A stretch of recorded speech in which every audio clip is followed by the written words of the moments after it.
Sunt doctor inginer Muscalu Gheorghe. Astăzi vreau să vă prezint un produs destinat pentru utilizarea casnică și anume o maia cu drojdie sălbatică, uscată, liofilizată mai exact, care și-a păstrat toate beneficiile pe care le poate avea orice maia cu drojdie sălbatică.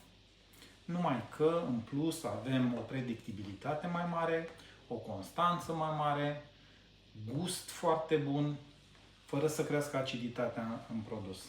Haideți să vă prezint cele două maiele care se găsesc de comercializat la noi. Și anume am o maia cu drojdie sălbatică făcută numai cu făină albă și am o maia cu drojdie sălbatică făcută cu făină spelta și grâu întreg.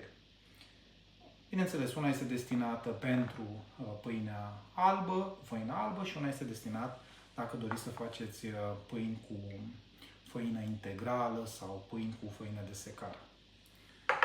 Când cumpărați produsul nostru, pe care îl veți achiziționa exact în forma aceasta, o să găsiți în interior și o rețetă de activare, dar și o rețetă de pâine cu care se poate face o pâine artizanală, efectiv de la zero, folosind numai maia cu drojdie sălbatice, făină, apă și sare.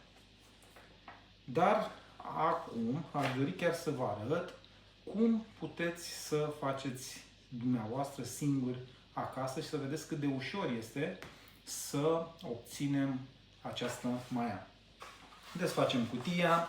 Așa cum v-am zis, scoatem flaconul care are 40 de grame de maia, scoatem frumos hârtia în care găsesc rețeta de activare și rețeta de pâine, mi-o pun în față și citesc de pe ea exact ingredientele. Eu deja mi le-am pregătit. Am nevoie de un borcan, de un cântar,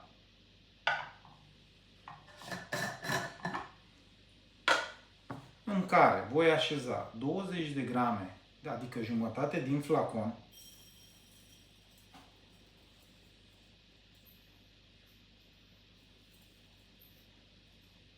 da? Punem pentru hidratare 180 de ml de apă, lăsăm 10 minute ca maiaua să aibă timp să se hidrateze. Putem efectiv să mișcăm foarte lent borcanul.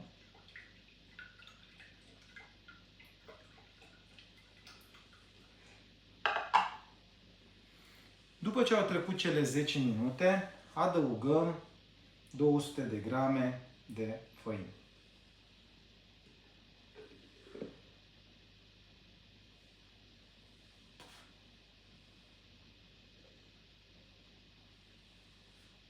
După ce am adăugat și făina, trebuie să o amestecăm. Coada unei furculițe amestecăm până ce produsul se omogenizează cu făina și apa.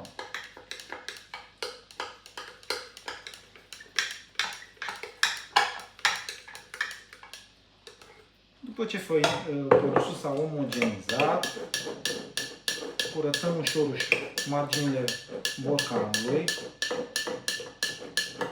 pentru a observa de câte ori se va multiplica maiaua după cele 24 de ore.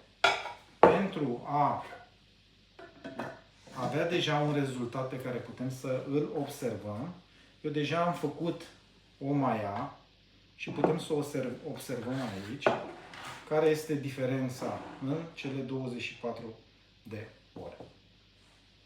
Ce vreau să vă mai arăt este cum să verificați dacă maiaua este fermentată complet. Se numește testul de plutire. Cu o linguriță luați un pic de maia, aproximativ 3-4 grame, și foarte ușor o așezați în apă.